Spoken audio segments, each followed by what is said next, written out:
என்னால நினைச்சு பார்க்கவே முடியல. சேகர் அண்ணா ஹாஸ்பிட்டல் இருக்காரா? மனசுக்கு ரொம்ப கஷ்டமா இருக்கு.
பக்கத்து வீட்டு வீரண்ண ட்ரக் ஆக்சிடென்ட்ல இறந்துட்டாரு.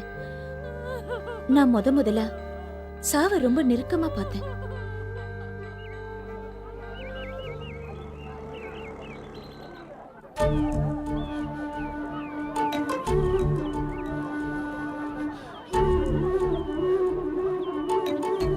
இந்த மரத்தடியில தான் எங்க ஊர் பெரியவங்க கூடி நல்லது கெட்டதை பேசி முடிவெடுப்பாங்க. என் பேச்சுக்கு மரியாதை கொடுத்து இங்க வந்திருக்கிறவங்க எல்லாருக்குமே ஏன் நன்றி. வீராவுக்கு ஏற்பட்டது போல உங்க யாருக்கும் ஏற்படக்கூடாது இல்லையா? அப்படி நடந்துட்டா உங்களையே நம்பி இருக்கிற உங்க மனைவி பிள்ளைங்க எப்படி சமாளிக்க போறாங்க? அத பத்தி நீங்க நினைச்சு பார்த்ததுண்டா? தம்பி சேகர், என்ன செய்ய முடியும்? மரணம் ஏற்படுறது சகஜம்தானே. குடும்பம் எப்படியோ பொழைச்சுக்கும், பரவாயில்ல. நம்ம கையில என்னப்பா இருக்கு? எல்லாம் நம்ம விதிப்படிதான் நடக்கும். அண்ணே, லைஃப் இன்சூரன்ஸ் பத்தி நீங்க சிந்திச்சு பார்க்கணும். உங்க எதிர்காலத்துக்கு அது உங்களுக்கு கட்டாயமா நல்ல பலனை கொடுக்கும். இன்னைக்கு இருக்கிற பொழப்பே பெரும் பொழப்பு. எப்படி எதிர்காலத்தை யோசிக்க முடியும்? தம்பி சேகர், என்னால அனுபவிக்க முடியாத பணத்தை நான் எதுக்குப்பா சேர்த்து வைக்கணும்? எனக்கு நம்பிக்கை இல்ல தம்பி, நம்பிக்கையே கிடையாது. என்னப்பா சொல்றீங்க? அமைதி, அமைதி. எல்லாரும் அமைதியா உட்காருங்க. எல்லாருக்கும் புரியுற மாதிரி நான் சொல்றேன். உட்காருங்க, உட்காருங்க, உட்காருங்க. எல்லாரும் உட்காருங்க. இந்த மரத்தடியில உட்கார்ந்துதான் எல்லா விஷயங்களும் பேசுறோம் இல்லையா? இந்த மரம் எப்ப வச்சதுன்னு உங்கள யாருக்காவது தெரியுமா? நம்ம பாட்டம் பூட்டம் காலத்துல வச்சது.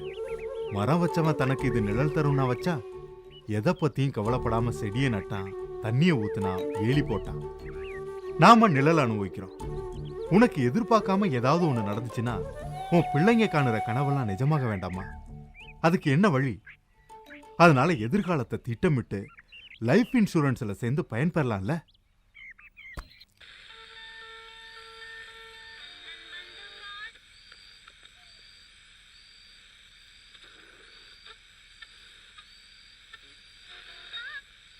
சேகர் தம்பி சொன்னதை பத்தி யோசிச்சு பாத்தீங்களா?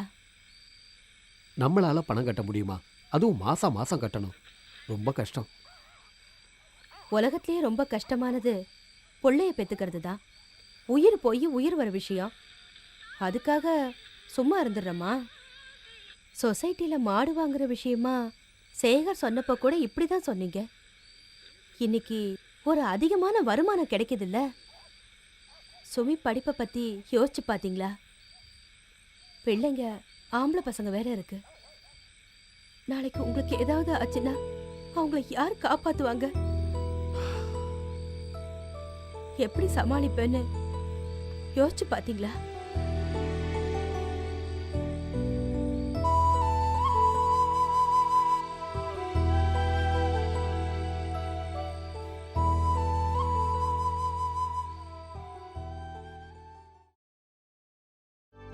எங்க வாழ்க்கையில அத ஒரு திருப்பு முனைன்னு தான் சொல்லணும்.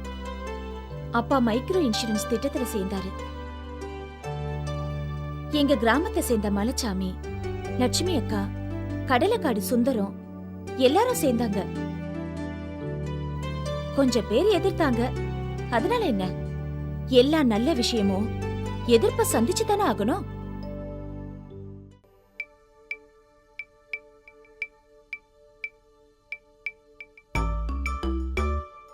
சில வருஷங்கள் கழிச்சு காசு நோய் வந்து எங்க அப்பா இறந்துட்டாரு. என்ன செய்யறதுனே புரியல.